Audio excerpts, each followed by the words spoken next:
Students welcome to mock learning. আজকের video হচ্ছে পাহাড় ও পর্বত চ্যাপ্টারের পার্ট 4। তো চলো ভিডিও শুরু করা যাক। প্রশ্ন নম্বর 76, পামের মালভূমিকে কি বলা হয়? অপশান এ পৃথিবীর ছাদ, অপশান বি এশিয়ার ছাদ, অপশান সি বরফের দেশ, অপশান ডি আগ্নেয়ভূমি। সঠিক উত্তরটি কী হবে? সঠিক উত্তরটি হবে অপশান বি এশিয়ার ছাদ। পামির মধ্য এশিয়ার উচ্চ পর্বতাঞ্চল ও মালভূমি অঞ্চল, যা বহু পর্বতশ্রেণীর মিলনস্থল হিসাবে পরিচিত। চলে যাওয়া যাক প্রশ্ন নম্বর 77, কোন গিরিপথটি হিমাচল প্রদেশকে তিব্বতের সঙ্গে যুক্ত করে?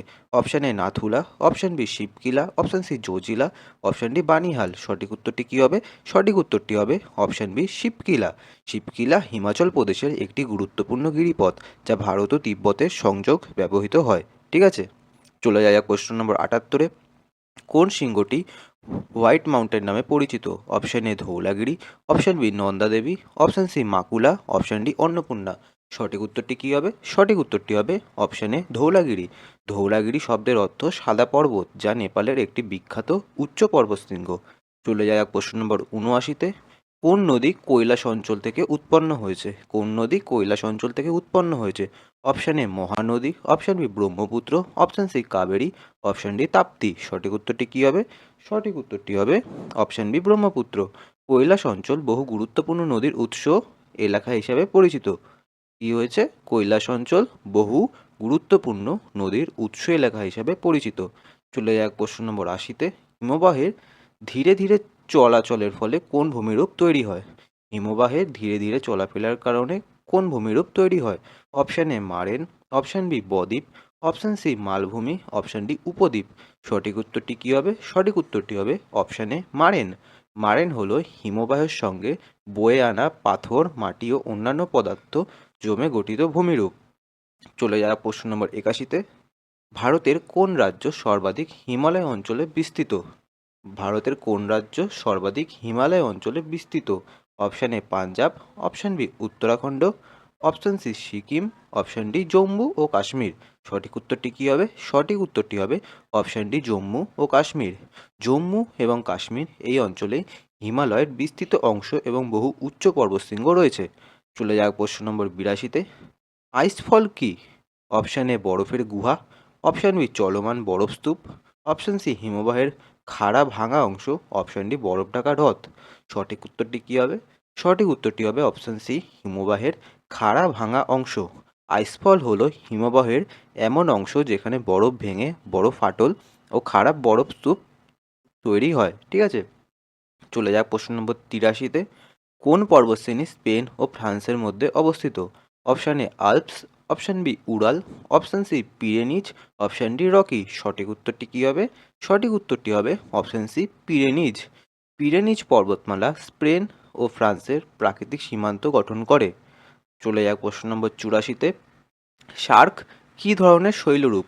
অপশান এ নদী গঠিত, অপশান এ নদী গঠিত, অপশান বি হিমবাহ গঠিত, অপশান সি আগ্নেয়, অপশান ডি মরুভূমি গঠিত। সঠিক উত্তরটি কী হবে? সঠিক উত্তরটি হবে অপশান বি হিমবাহ গঠিত। শার্ক হলো হিমবাহ ক্ষয়ের ফলে তৈরি বাটির মতো অবতল ভূমিরূপ। ঠিক আছে, মনে রাখবে, এটা খুব ইম্পর্টেন্ট প্রশ্ন। চলে যাক প্রশ্ন নম্বর 85, কোন পর্বতশৃঙ্গকে চোমালুংমা বলা হয়? কোন পর্বতশৃঙ্গকে চোমালুংমা বলা হয়? Option A K two, option B Dhaulagiri, option C Everest, option D Makalu. সঠিক উত্তরটি কী হবে? সঠিক উত্তরটি হবে option C Everest. Mount Everest তিব্বতী ভাষায় চোমালুংমা বলা হয়, যার অর্থ বিশ্বের দেবী মা। চলে যাক প্রশ্ন নম্বর 86, কোন হিমবাহ ক্ষয়ের ফলে নয়? কোন হিমবাহ ক্ষয়ের ফলে নয়? Option A cirque, option B moraine, option C U উপত্যকা, অপশান ডি বদ্বীপ। সঠিক উত্তরটি কী হবে? সঠিক উত্তরটি হবে অপশান ডি বদ্বীপ। বদ্বীপ নদীর পলি জমার ফলে গঠিত হয়, হিমবাহের কারণে নয়। চলে যাওয়া প্রশ্ন নম্বর 87, ভারতের কোন রাজ্য জেমু হিমবাহ অবস্থিত? ভারতের কোন রাজ্যে জেমু হিমবাহ অবস্থিত? Option A Sikkim, option B Bihar, option C Punjab, option D Assam. সঠিক উত্তরটি কী হবে? সঠিক উত্তরটি হবে অপশান এ সিকিম। জেমু হিমবাহ পূর্ব হিমালয়ের একটি গুরুত্বপূর্ণ হিমবাহ। চলে যাক প্রশ্ন নম্বর 88, কোন পর্বতশ্রেণীকে ইউরোপের মেরুদণ্ড বলা হয়? Option A Ural, option B Alps, option C Pyrenees, option D Carpathian, সঠিক উত্তরটি কী হবে? সঠিক উত্তরটি হবে অপশান বি আল্পস। আল্পস ইউরোপের বহু দেশের জলবায়ু ও যোগাযোগ ব্যবস্থায় গুরুত্বপূর্ণ ভূমিকা রাখে। চলে যাওয়া যাক প্রশ্ন নম্বর 89-এ। ক্রেভাস বলতে কী বোঝায়? অপশান এ হিমবাহের গভীর ফাটল, অপশান বি পাহাড়ের চূড়া, অপশান সি আগ্নেয় ছাই, অপশান ডি গিরিখাত। সঠিক উত্তরটি কী হবে? সঠিক উত্তরটি হবে অপশান এ হিমবাহের গভীর ফাটল। ক্রেভাস হলো হিমবাহের ওপর তৈরি গভীর ও লম্বা ফাটল। চলে যাওয়া যাক প্রশ্ন নম্বর 90-এ। কোন শৃঙ্গটি নেপাল চীন সীমান্তে অবস্থিত? Option A Makalu, option B Nanda Devi, option C Satpura, option D আরাবল্লী। সঠিক উত্তরটি কী হবে? সঠিক উত্তরটি হবে অপশান এ মাকালু। মাকালু পৃথিবীর উচ্চতম পর্বতগুলির মধ্যে একটি। চলে যাক প্রশ্ন নম্বর 91-তে। কোন গিরিপথটি হিমাচল প্রদেশে অবস্থিত? Option A Banihal, option B Rohtang, option C Nathula, option D শিবকিলা। সঠিক উত্তরটি কী হবে? সঠিক উত্তরটি হবে অপশান বি রোহতাং। রোহতাং হিমাচল প্রদেশের একটি গুরুত্বপূর্ণ গিরিপথ, যা কুলু উপত্যকা ও লাহুল স্পিতি অঞ্চলকে সংযুক্ত করে। চলে যাক প্রশ্ন নম্বর 92-এ। অ্যারেট কি? অপশান এ হিমবাহের ধারালো পর্বত শীর্ষ, অপশান বি আগ্নেয় শিলা, অপশান সি নদীর পলিভূমি, অপশান ডি মরুভূমির বালিয়াড়ি। সঠিক উত্তরটি কী হবে? সঠিক উত্তরটি হবে অপশান এ হিমবাহের ধারালো পর্বত শীর্ষ।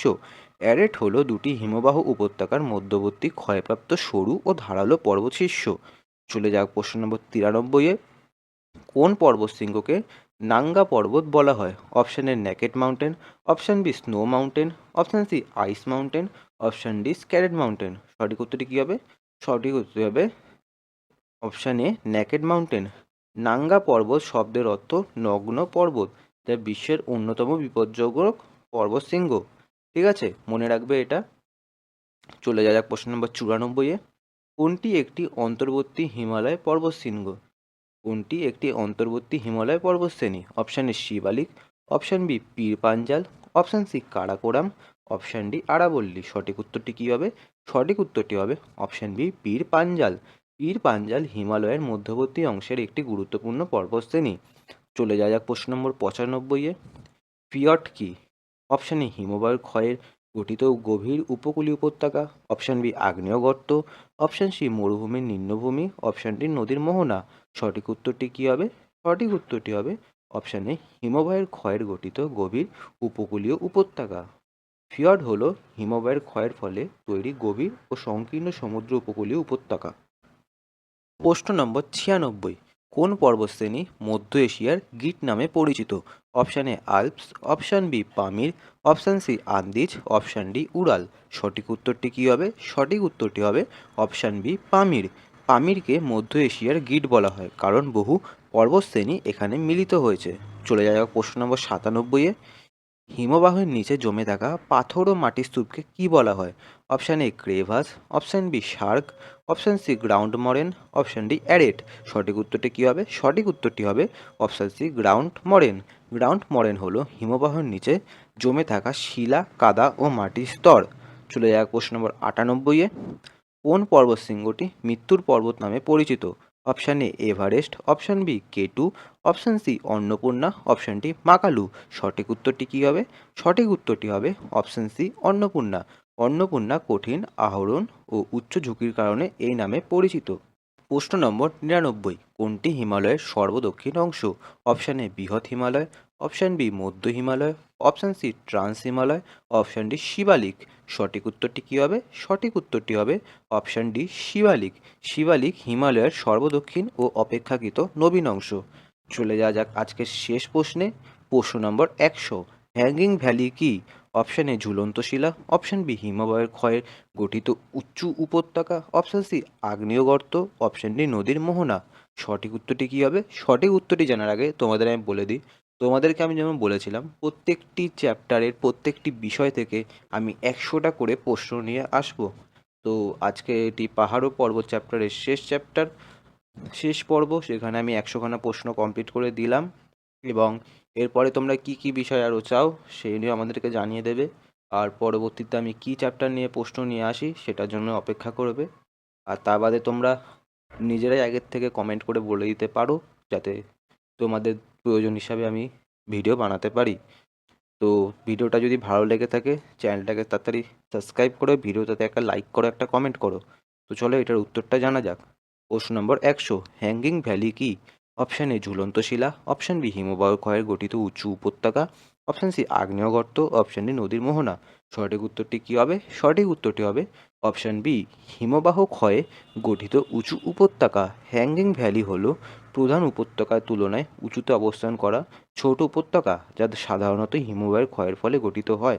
তো আজকের ভিডিওটা এতটাই। ভিডিওটা যদি তোমাদের ভালো লেগে থাকে ভিডিওটাতে একটা লাইক করো, ভিডিওটাতে একটা কমেন্ট করো। আর তোমরা 25টার মধ্যে থেকে কটা পেরেছো, আর আমাদের 4টে চ্যাপ্টার মিলিয়ে তোমরা 100তে কত নাম্বার পেলে সেটা কমেন্ট করে জানাতে ভুলো না। তোমরা যদি 100তে 50ও পেয়ে থাকো তাহলে ভাববে তোমরা অনেকটাই এগিয়ে আছো, তবুও তোমাদেরকে আরও এগোতে হবে। আর যেহেতু পরীক্ষার জন্য অনেক নোটিশ বেরাচ্ছে, তো তোমরা পড়াশোনা চালিয়ে যেও। টার্গেট রাখতে হবে 2027-এর মধ্যেই যেন কিছু হয়ে যায়। কী হয়ে যায় তোমরা সেটা বুঝতে পারছোই। তো আজকের ভিডিও এতটাই। তোমরা সুস্থ থেকো, সাথে পড়াশোনা চালিয়ে যেও। নমস্কার।